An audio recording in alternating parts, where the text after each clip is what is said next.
As Guyana joins the rest of the world in observance of United Nations International Day of the World's Indigenous Peoples, the opposition APNU AFC said they remain committed to the full realization of Indigenous rights.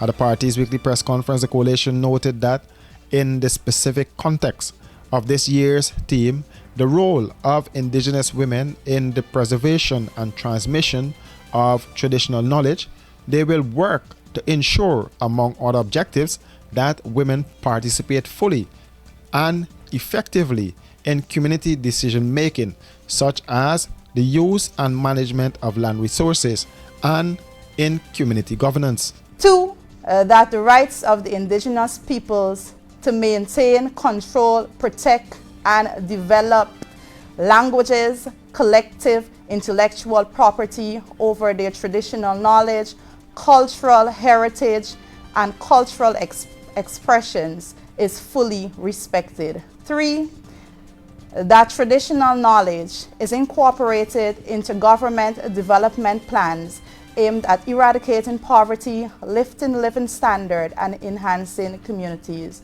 Four, that training and research programs on indigenous traditional knowledge are promoted and sustained. Five, that the review of the Amerindian Act be placed foremost on the Guyana's legislative agenda and ensure that the government restarts consultations in this regard. We can only guarantee these and other outcomes as a government.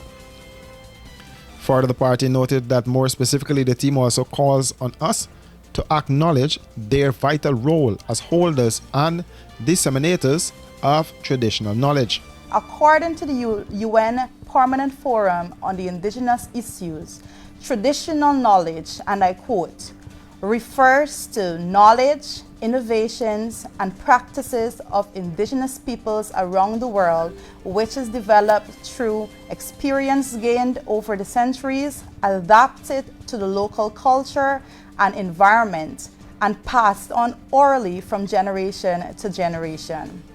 It tends to be collectively owned and takes the form of stories, songs, proverbs, cultural values, beliefs, ritual, laws, and community values, local languages, art, and agricultural practices, including the development of plant and animal species.